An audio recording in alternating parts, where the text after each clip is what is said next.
안녕하세요. 오늘도 사연살롱을 찾아주셔서 감사합니다. 2살짜리 아들을 키우고 있는 엄마예요. 저는 남편과 맞벌이를 하고 있어요.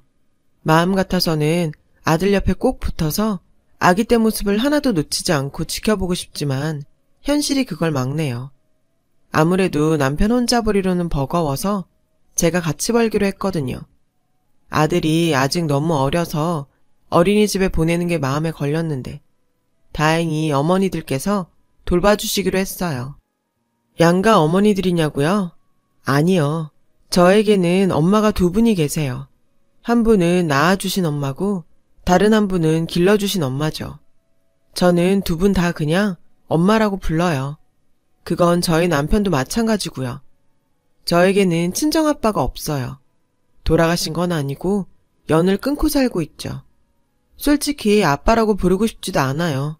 좋은 기억이 하나도 없으니까요. 제가 가지고 있는 아빠에 대한 기억들은 하나같이 어두운 기억들 뿐이에요.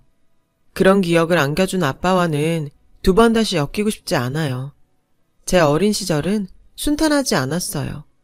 그런 가정에 태어난 게 잘못은 아닌데 마치 제 잘못인 것처럼 살아야 했어요. 저희 아빠와 엄마는 중매로 결혼했어요.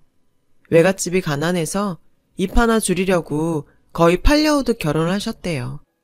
친정이 기우니 엄마는 매운 시집살이를 해야 했고 친할머니는 늘 저희 엄마를 쥐잡듯 하며 사셨죠. 가난한 집구석에서 구제해 주었으면 밥값은 해야 하는 거 아니냐면서요. 엄마가 해놓은 집안일이 마음에 들지 않으면 가차없이 손찌검도 하셨대요. 그러는 동안 아빠는 뭘 했냐고요?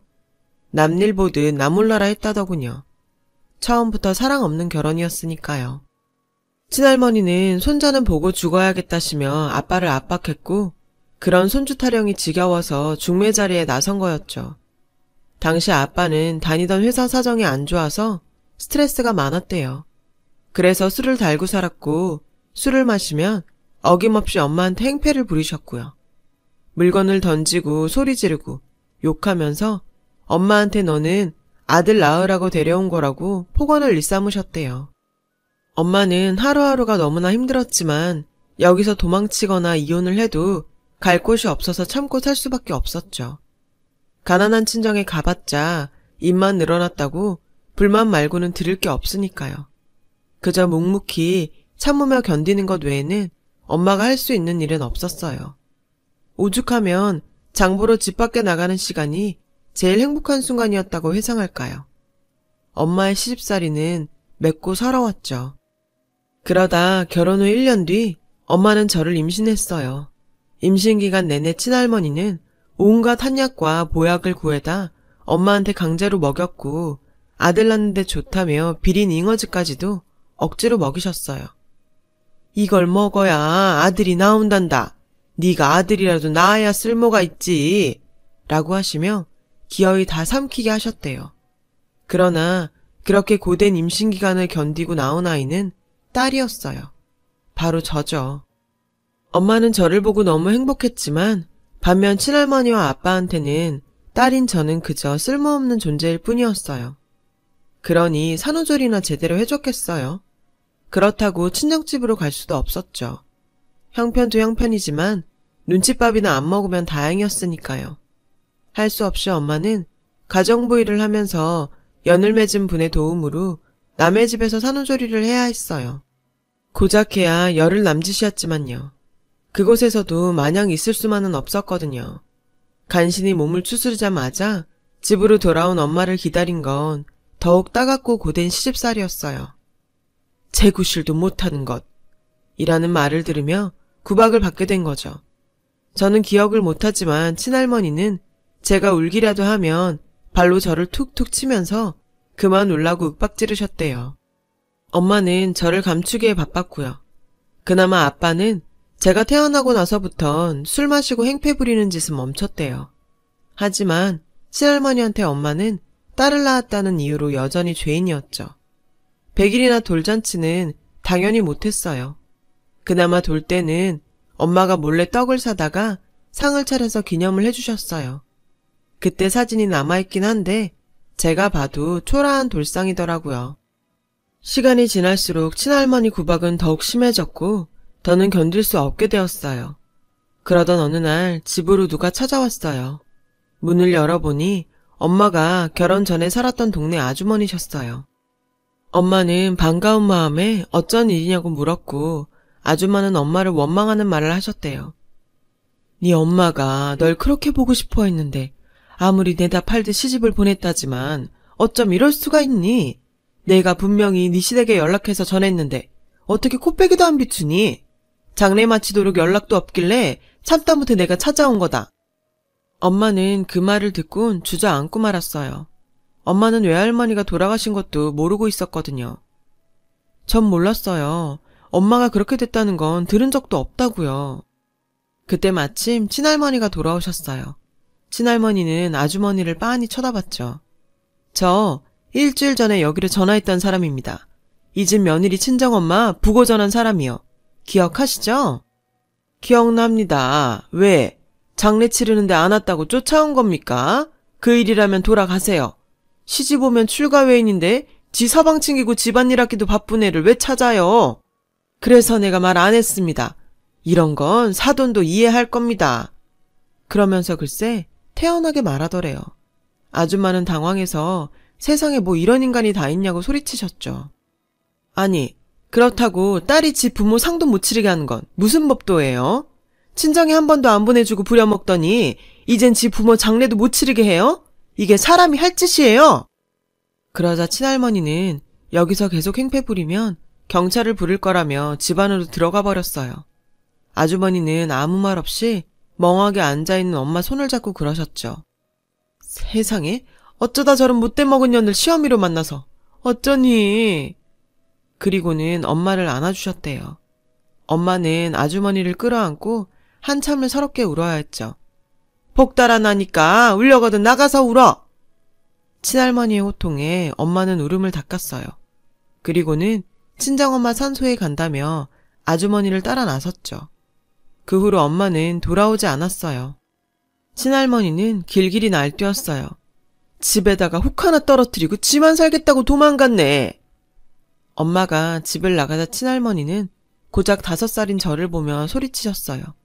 아빠 역시 이런 상황이 당황스러웠죠.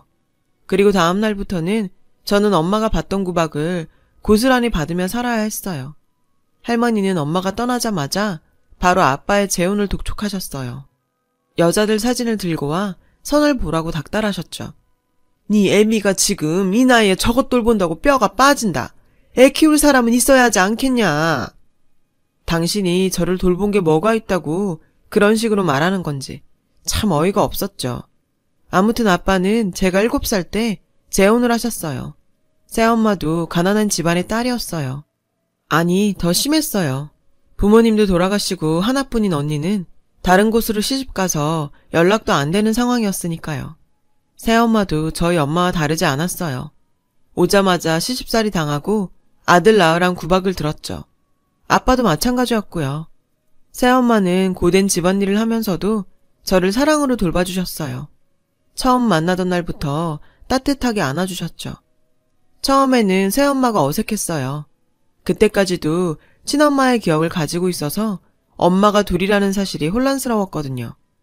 새엄마는 그런 제 마음을 알고 이해하며 제가 마음을 열기를 기다려주셨어요. 그런 새엄마의 모습에 저는 조금씩 마음을 열 수 있었고 8살이 되어 초등학교에 입학할 때는 자연스럽게 엄마라고 부르며 여느 집 엄마와 딸 같은 사이가 되었어요. 돌이켜보면 친할머니의 괴팍한 행동과 아빠의 냉담한 태도로 인해 버티기 힘든 시간이었지만 그래도 새엄마와 함께 있을 수 있어서 버틸 수 있었던 것 같아요. 아빠는 다시 술을 마시기 시작했고 제 친엄마한테 그랬던 것처럼 새엄마한테 행패를 부리기 시작했어요. 또 다시 회사 사정이 안 좋아지기 시작했거든요. 그러던 어느 날이었어요. 제가 초등학교 4학년이 되던 날이었죠. 새벽녘에 엄마가 저를 흔들어 깨웠어요. 세영아, 일어나서 얼른 옷 입어. 아무 소리 내지 말고. 엄마는 이미 옷을 다 입고 계셨고 저는 졸린 눈을 비비면서 옷을 챙겨 입었어요. 엄마는 그 사이에 큰 가방에 제 옷과 책을 챙기셨어요. 그리고는 제 손을 잡고 발소리를 죽여 밖으로 나갔어요. 한참을 걷다가 으슥한 골목에 있던 여관에 닿았고 그곳에서 엄마와 저는 밤을 보냈어요. 그리고 다음날 아침 엄마 손에 이끌려 버스 터미널로 가서 고속버스를 타게 되었죠. 전 어디 가는 거냐고 물었어요. 이제 엄마랑 세영이랑 둘이서만 살 거야. 그러니까 엄마 손 놓치면 안 돼. 그 말에 놀라기는 했지만 솔직히 좋았어요. 늘 괴롭히고 폭언만 일삼던 친할머니와 툭하면 술을 먹고 와서는 엄마를 때리는 아빠를 더 이상 보지 않아도 되니까요. 그렇게 엄마 손에 이끌려간 곳은 지방 어느 동네였어요. 고급스러운 2층 주택 앞에 도착하자 엄마가 초인종을 눌렀고 우아하게 생긴 아줌마가 문을 열어주셨어요. 그날부터 우린 그 집에서 살게 되었어요. 며칠이 지난 뒤 엄마는 어떻게 된 일인지 말해주었어요. 아빠 회사가 결국 부도가 나서 아빠가 회사에서 잘렸다고 했어요.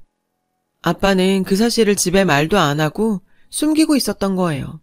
그러다가 엄마가 우연히 아빠 동료와 통화하는 걸 엿듣게 됐고 그렇게 알게 되었다고 하더라고요. 아빠의 실직으로 인해 아빠의 폭력과 할머니의 괴롭힘은 더 심해질 게 분명했어요. 엄마가 더 참을 수가 없어서 염치가 없지만 여기 사는 분께 부탁을 드렸어. 엄마는 중학교 친구를 통해 가정부 일을 얻으셨다고 했어요. 저와 엄마를 맞아주신 바로 이 집 사모님이었죠. 다행히 그 집 사람들은 좋은 분들이어서 우리 모녀는 지금까지 지옥 같은 생활을 벗어나 행복한 시간을 보낼 수 있었어요. 비록 우리 집도 아니고 남의 집에 얹혀 살며 가정부 딸이란 소리를 들으며 놀림을 받았지만 그래도 친가에서 살던 때를 생각하면 이 정도는 아무것도 아니었죠. 엄마는 오로지 저 하나 잘 키우기 위해 누구보다 열심히 일하셨어요. 마치 자신이 낳은 자식처럼 키우셨죠. 엄마한테는 이제 너밖에 없어. 엄마가 종종 했던 말이에요. 저에게도 엄마뿐이었죠. 그렇게 우리 모녀는 서로를 의지하면서 함께 살아갔어요. 엄마가 일하시는 집 사모님은 마음이 좋으신 분이셔서 제가 학교 다닐 때 필요한 학용품이나 옷가지들도 사주시곤 했어요. 그 집은 아들이 하나 있었는데 해외로 유학을 떠나서 집에는 사모님과 사장님 뿐이었죠. 사장님이 출근하시면 사모님은 혼자 집에 계셨는데 적적하신지 종종 저와 함께 놀아주셨어요. 덕분에 저는 고등학교까지 무난히 잘 다닐 수 있었어요. 사실 성적은 대학에 갈 성적이 나왔어요. 하지만 일찌감치 대학은 포기하고 취업 준비를 하고 있었죠. 엄마가 열심히 일하면 너 대학은 보낼 수 있어. 그러니까 대학 가라. 응? 엄마는 제게 대학에 가라고 설득했지만 저는 대학엔 미련이 없다고 빨리 취업해서 돈을 벌고 싶다고 했어요. 사실 정말 대학에 미련이 없기도 했고요. 고등학교를 졸업하고 얼마 뒤 저는 20살이 되었어요. 그리고 우리 모녀는 10년 넘게 살았던 사모님 댁을 나와 이사를 했죠. 그동안 모은 돈으로 낡고 작기는 하지만 우리 모녀가 살 빌라를 구했거든요. 사모님은 무척 섭섭해하셨지만 그러면서도 축하해 주셨어요. 우리 모녀가 어떻게 살았는지 잘 아시니까요. 이사를 한 날 엄마와 저는 짜장면도 시켜 먹고 케이크를 사다가 이사 기념 축하도 했어요. 이제부터 진짜 둘이 살게 되었으니 남들처럼 한번 잘 살아보자고 다짐도 했죠.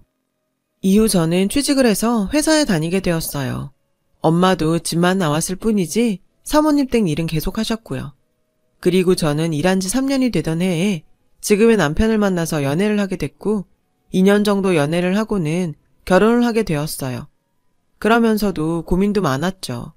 남편과는 학벌도 그렇고 집안 사정도 차이가 엄청났으니까요.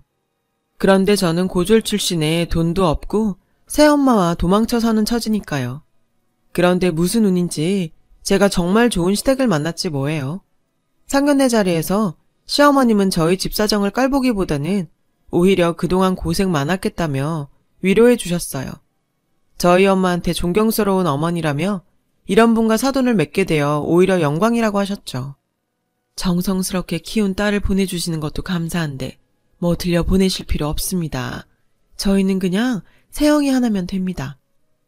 혼수랑 예단도 마다하시며 몸만 오라고 하시더라고요. 시어머님의 말에 저희 엄마는 눈물을 흘리셨어요. 고맙고 죄송하다고요. 좋은 시부모님 덕에 저와 남편은 걱정 없이 결혼 준비를 할 수 있었어요. 그렇게 결혼식 날짜를 잡고 본격적으로 결혼 준비를 시작했어요. 하루는 엄마와 웨딩드레스를 보러 가게 되었어요. 제 웨딩드레스를 보고 남편 예복도 예약할 예정이었거든요. 엄마와 수다를 떨면서 웨딩드레스를 둘러보는데 어디선가 소란소란 소리가 들렸어요. 엄마와 동시에 그 방향을 돌아보니 어느 가족이 싸우고 있더라고요. 그런데 가족 구성이 조금 이상했어요. 중년 부부와 그의 딸로 보이는 제 또래의 여자가 있었어요. 그리고 그 옆에는 저희 엄마와 비슷한 연배의 여자가 한 명 더 있었죠. 아, 진짜 왜 데리고 와서는 짜증나게! 젊은 여자가 화를 내며 소리쳤어요. 진정해. 그냥 가방 들어주는 사람이다 생각하고 네가 참아. 중년 여자가 달래더라고요. 그 옆에 다른 여자는 죄인처럼 고개를 숙이고 있었죠. 그때였어요. 제 귀를 때리는 소리가 들린 것. 일단 밥부터 먹고 오자. 그 목소리는 분명 아빠 목소리였어요. 엄마도 알아챘는지 놀란 눈으로 저를 쳐다봤어요. 우리는 그쪽으로 다가갔어요. 가까이 가보니 중년 남자는 다름 아닌 아빠더군요. 엄마와 저는 너무 놀라서 뒷걸음질을 치려는데 하필 그때 아빠랑 눈이 마주치고 말았어요. 아빠는 놀란 저를 보다가 제 뒤에 있는 엄마를 발견하곤 눈이 커지더군요. 시간이 흘러 저는 못 알아봤지만 엄마는 한눈에 알아보는 눈치였어요. 그때였죠. 옆에서 젊은 여자가 누군데 그러냐고 묻더군요. 아빠는 아무 말도 하지 않았어요. 기가 막히더라고요. 엄마랑 제가 집을 나가고 또 재혼을 한 모양이었어요. 이번에도 딸 낳아서 저 정도로 잘 키우고 사는 걸 보니 신기하더군요. 순간 저도 모르게 용기가 났어요. 축하드려요. 3번 결혼하셔서 겨우 운명 찾으신 것 같네요. 그 말에 아빠는 당황했고 옆에 두 여자도 덩달아 당황하더라고요. 유일하게 당황하지 않은 사람은 옆에서 초라하게 고개를 숙이고 있던 저희 엄마 연배의 여자뿐이었어요. 그 여자는 당황하는 대신 고개를 들고 저를 바라보았어요. 그리고 이내 눈에 눈물이 고였죠. 그 모습에 저는 놀라고 말았어요.